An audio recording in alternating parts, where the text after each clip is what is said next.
Well, good morning to my brothers and sisters across the world. I'm Linda Larson Schlitz, and I'm from Wausau, Wisconsin, in the United States of America. I have to clarify that because I was fortunately invited by Pastor Sam Daniel from India to start speaking on this Facebook page back in October of 2021. So I have been here every week but two for all of this time, sharing my experience, strength, and hope that I have gotten over the last 45 and a half years since I accepted the Lord Christ as my own personal Savior and have tried to live for Him each and every day, doing what He has called me to do as I ask Him to lead me in the way that I should go. I have been a counselor for over 30 years and have just really loved helping people in all facets of life. One thing that I have done a lot of because of my own background is to help people who might be stuck in some kind of a sin, addiction, a struggle, anxiety, depression, some mental health issue.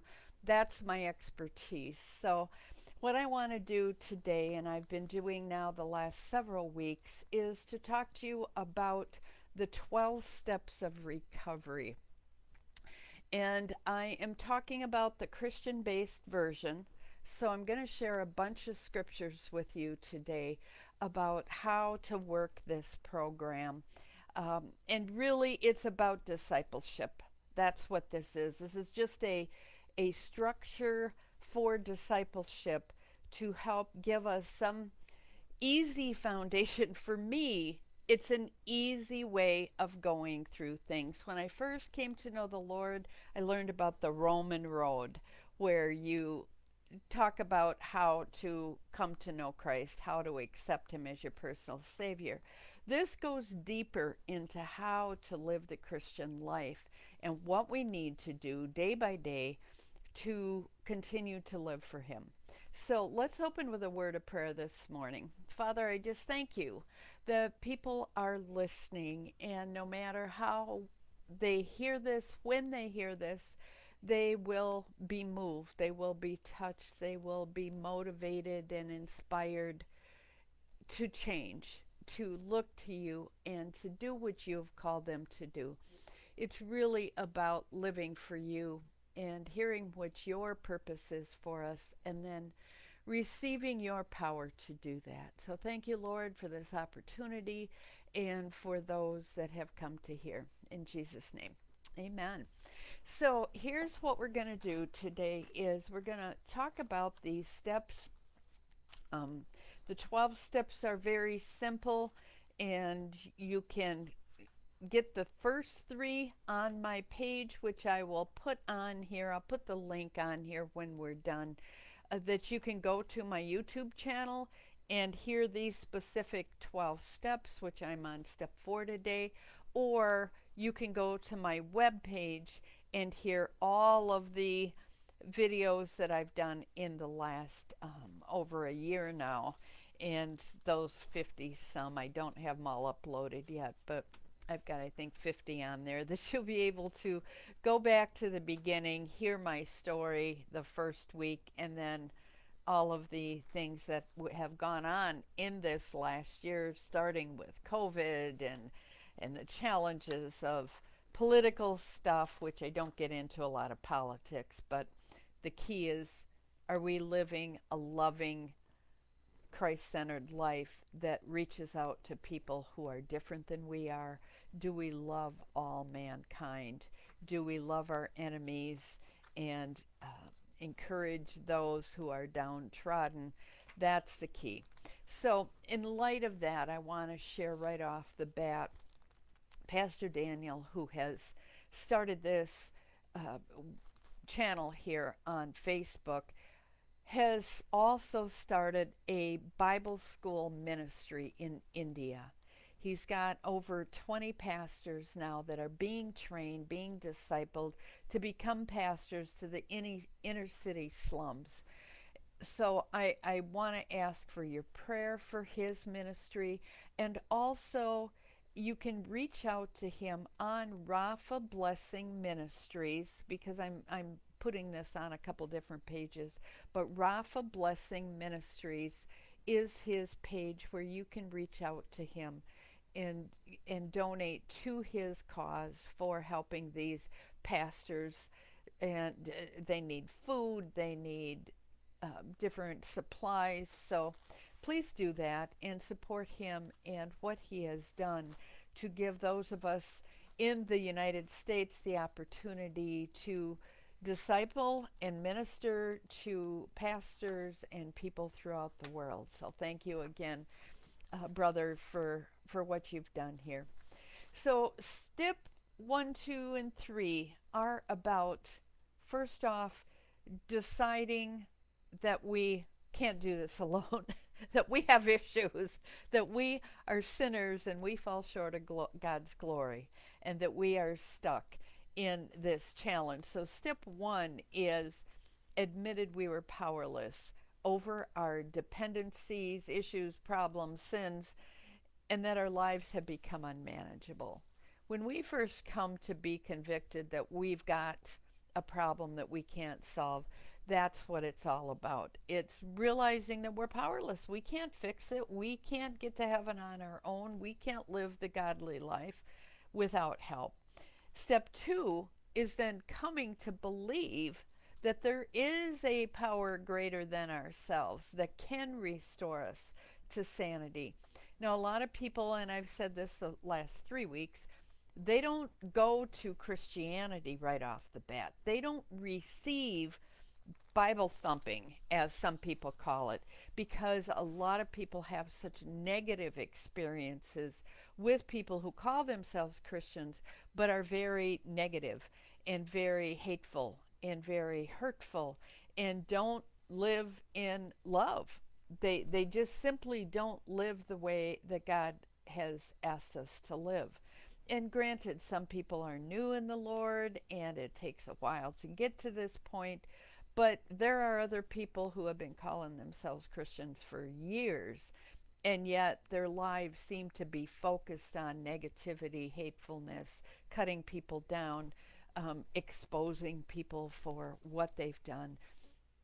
God said, I am the judge. Judge not, lest you be judged in the same manner in which you're judging others, you will be judged. So if that's what your goal is to tear down others, there's going to be judgment on that. And so coming to believe is important. And I truly believe that no matter what a person believes at this point, if they sincerely seek God and say, if you're real, if there is a God, if you're real, show yourself to me. I believe God will. He did to me, and I'm sure he did to you, or you wouldn't be watching this channel.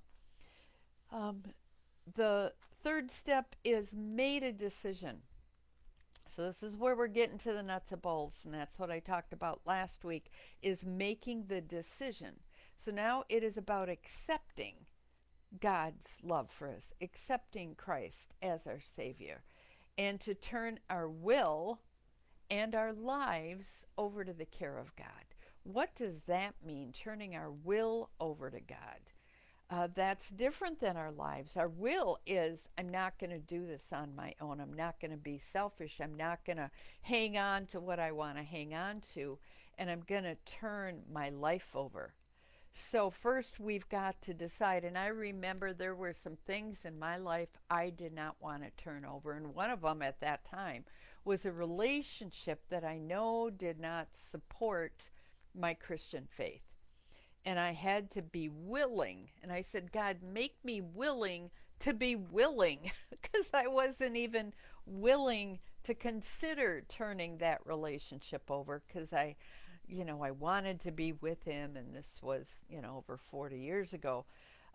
But it was not good for me. And so that's my will. And then our life is not just that one thing, it is everything. It is what I eat, where I go, when I do it, how I do it. All of these things are about our life. So that's what step 3 is. And now step 4 is about making a searching and fearless moral inventory. Now, for me, I had to get to this point before step three was very easy for me to say, okay, I'm a sinner and I got problems and I've done all these things wrong. Thank you, God. I'll turn my life over to you.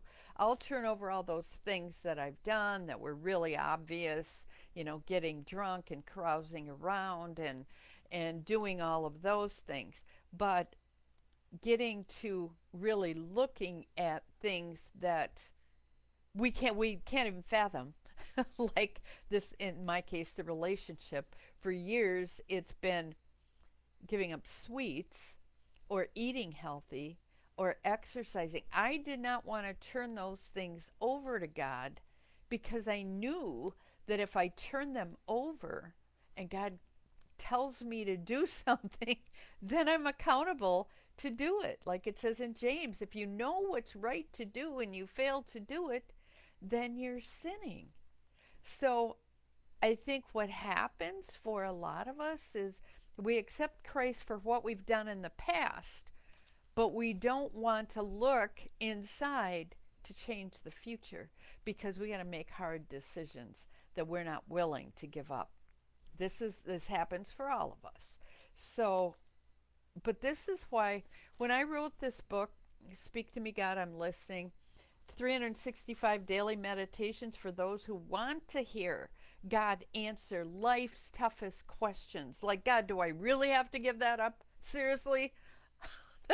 Why? Why do I have to give up sweets and chocolate and cookies and cake? We don't have to. It also says that, you know, some people can eat what they want to eat. Some people don't have a problem having alcohol. I can't drink alcohol. I can't do drugs. I can't eat sweets without the the compulsion now.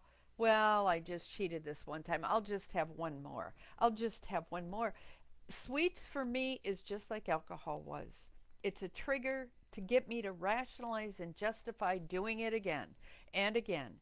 That's how sin works. Once we justify doing what we know God is telling us not to do, Satan is like, yay. It's what happened in the Garden of Eden.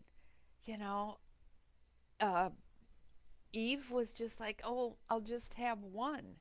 But then everything fell apart. And did she just have one apple or did they continue to eat apples off that tree? It doesn't really say, but my guess is they continued because disobedience happened from that moment on for all of us. So now we'll get into step four.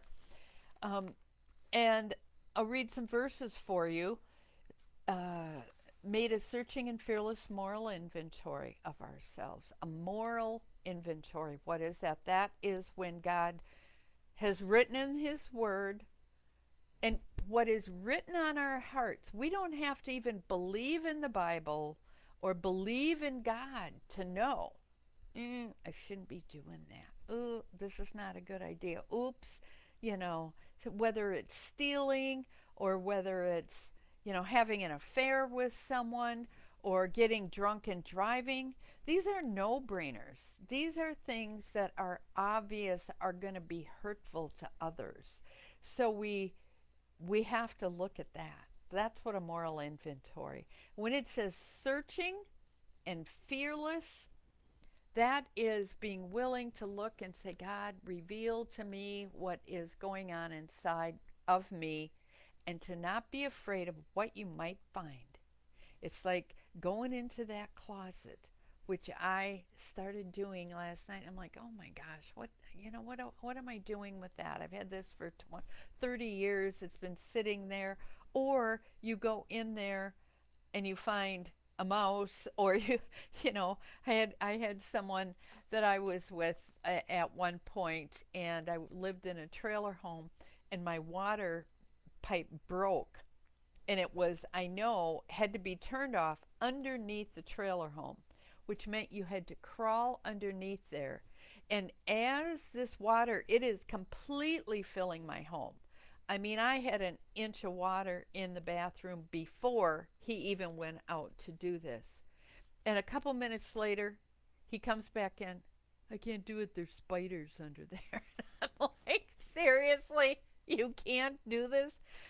That's being fearless. When you know you need to do something, it's hard to do, it's scary, you got to do it anyway. And so that's where what this is about. So I'm just going to read as I went through here and how I set this up. As I went through the 12 steps, and then I started over and I went through the 12 steps again. So every 12 days, you work through each one of these steps. So this is what I found as a Christian when I started doing this, that I really skipped over some of these steps. I did them maybe in the very beginning, but then I just kind of coasted on trusting God and not doing these moral inventories. So this says, and this is kind of scary. This is from Luke 12:2-3. The time is coming when everything that is covered up will be revealed, and all that is secret will be made known to all. Whatever you have said in the dark will be heard in the light, and what you have whispered behind closed doors will be shouted from the housetops for all to hear. Now, we want to believe that we can do all these things behind closed doors and sneak around and manipulate and do stuff that people aren't going to find out. And maybe I can get away with this without the world finding out. And within the last 24 hours in America, it was decided, the Supreme Court decided that all of the things that were hidden in our government could be revealed to the world. So now all of this stuff that people thought no one would find out, we'll just sneak and do this and nobody's going to find out what we're doing to try to literally overthrow our government, that is going to be out in the open. So are people comfortable with that? If people were comfortable, they probably wouldn't. And I'm not trying to get into political because this is worldwide. When people go, and in the United States, they can plead the fifth. They're like, I'm not going to tell you because if I tell you, I'm going to be found guilty.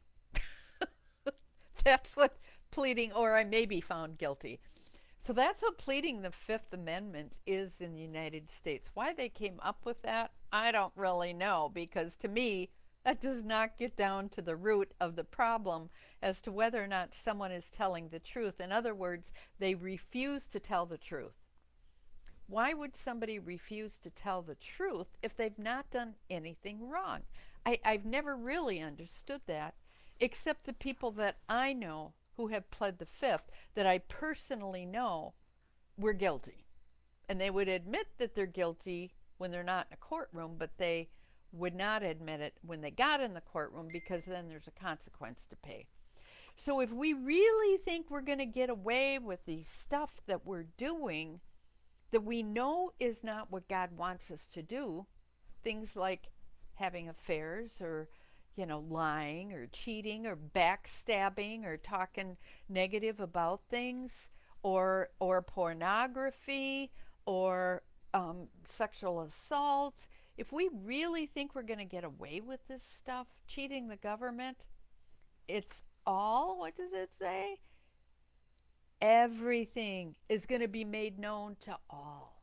How comfortable are you with that? How comfortable are you with your life knowing that everything would be all over the papers? And that's what's happening, whether it's texts on cell phones, whether it's pictures that have gone out, whether it's lies that have been told, whether it's theft that has been done, whether it is, whatever is going to be out to the world. Ooh, that's scary. So, why it's good that step 4 tells us to do this moral inventory is so that we can avoid doing things that the world is going to find out about. Now, this thing with chocolate, and I think I talked about it last week, I literally used to hide the candy and the cookies and all of that stuff in my drawers, not just one drawer, in the cupboard downstairs, in the one by my chair where I sit and watch TV in the living room, in my office desk. I'm not kidding you. I would hide them so my husband wouldn't find them. But then he found all my hiding spots, and it was all revealed that I'd been hiding all these things. This is what sin is. That's what gave me a clue that I had a problem that needed to be addressed when I started hiding things and lying to him or not telling him that I had candy and cookies hidden all over the house. I mean, it's funny to me now because God tried to convict me, but I was not willing. I was not willing to turn my life and my desires over to God's care. So, let's read a couple more here. I've got a bunch of them. Hope. He went a little farther. Matthew 26:39. He went a little farther and bowed with his face to the ground, praying, "My Father, if it is possible, let this cup of suffering be taken away from me.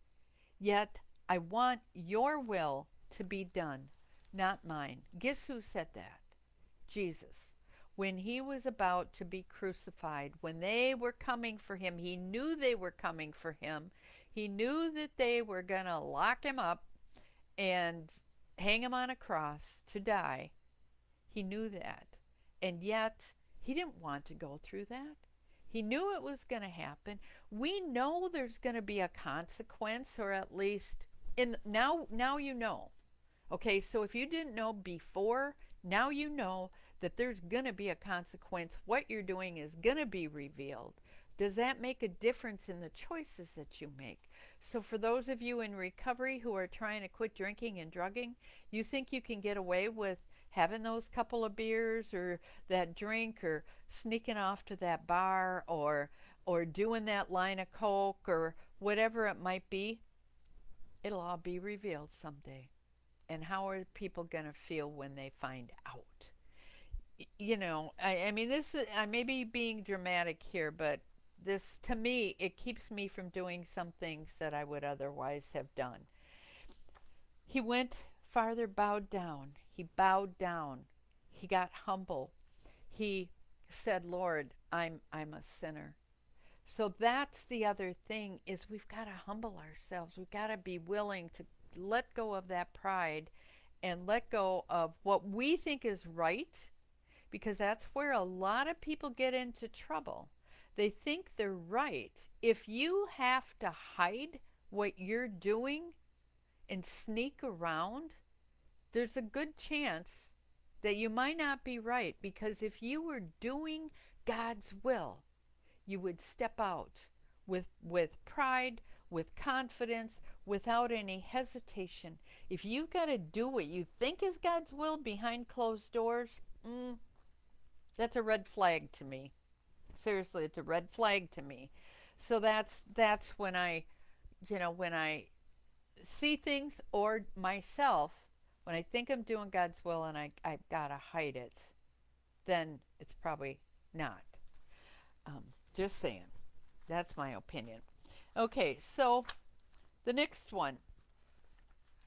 How do we know if we're doing the right thing? Job 12:7-8. Just ask the animals. They'll teach you. Ask the birds of the sky, and they will tell you. Speak to the earth, and it will instruct you. Let the fish of the sea speak to you. Job 12:7-8. Oh, I guess that was for 3. Making a decision to turn your will over. But here it is. They know what God is going to be there. He's going to help them. He's going to provide for them. And they don't, when they go do something they know they shouldn't be doing, there's a consequence to pay. You don't, as a rabbit, go and sneak into the lion's den or the fox den just to see what's in there. If you can, or if they've got some food you want, there's a consequence to pay. They're going to get you. There's a consequence. So 1 Peter 5:6, humble yourself under the mighty power of God, and at the right time, he will lift up in honor. So when we think we're doing God's will or we want to do God's will, and we have looked inside, and sometimes we think, but this is what your will is, God. We've got to be really sensitive to his timing. I have a bad tendency to run ahead of God and to do things because I think I should do things, because I think it's going to help somebody right now, instead of laying a foundation and taking my time and doing it in God's timing. It's not that the intention is bad, but sometimes what I find in myself is that me wanting to do things either might be for money or it might be for things that will lift me up. And people go, oh, didn't she do a great job on that? This is one of the things that I do in my life right now on this channel that I believe is truly, I truly feel the word anointed. When I do these, I feel like God is kind of pouring himself out on me, because there's no ulterior motive, there is no money involved, there is none of that. It is doing what I believe God's telling me to do, just to do it, and he blesses that. There's other things in my life that I'm, God, oh, should I be doing that? If I have to continue to ask myself, that too may be a red flag, unless the reason I'm questioning whether I should do it is because I don't want to do it, because I want to keep doing what I'm doing for some other ulterior motive. So this is just a tidbit of step 4. I have got 65 pages of steps in here, and divide that by 12. I don't know how many that makes of each step, but like 30, I think, of each step. So you got plenty of time to work each step if you want to do this. I have put these on my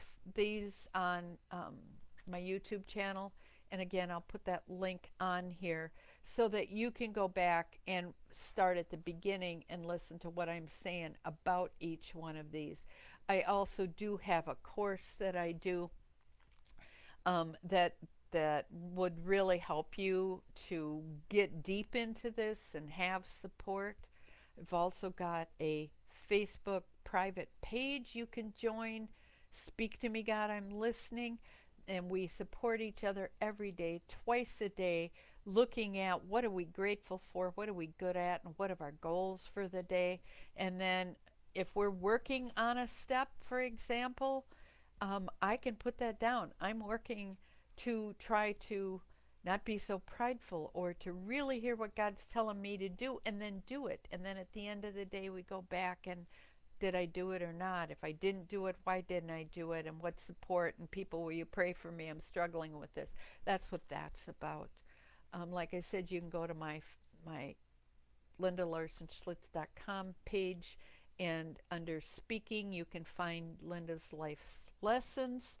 And I just want to help you. You can also actually, if you go to my webpage, LindaLarsonSchlitz.com, at the bottom of the page, there's a big thing that says you can get my 30-day of these meditations that I'm reading to you, and you can get 30 of those for free. You can sign up, see if you like it. If you like it, just let me know. I'll be happy to send you the rest of the year. But just sign up for that and see if you want to get started, if this is helpful. You don't have to be an alcoholic, drug addict. You can just be a person working through grief. Maybe you lost a pet. There's a process of grief to go through, and we've all had things in life that have led us to not want to follow this, or not structured enough to figure it out how to do a program of discipleship. And of course, I'm here to help you and to disciple you in how to do it this way. So please reach out. I'd be glad to help and get you involved in all the other support people that we have that can work with you. And again, please remember Pastor Daniel Bonagala is what it is on Facebook, and you can find him on there and on the Rafa Blessings Ministries India. Be sure you hit the India part, and he will be able to tell you about his Bible school and how what they're doing and how they're ministering to those people in India as well as people throughout the world. So thank you so much for listening. If this has blessed you at all, please hit the like, give me a thumbs up. Just come back each week. I'm going to be posting one of these each week, both here and on my or on my YouTube channel. So I really appreciate this time, and God bless you. Let's pray. Father, thank you for those that have found this and are interested and have listened to the end to get the blessing that you have for them, that they might be free in their life, that they might be able to turn things over, and that they might be able to accept your power to get to that next step. Help us all, Lord, to be willing to let your Spirit speak to us and then to turn over our will and our lives to you in your name and in your grace and with your power. In Jesus' name, amen.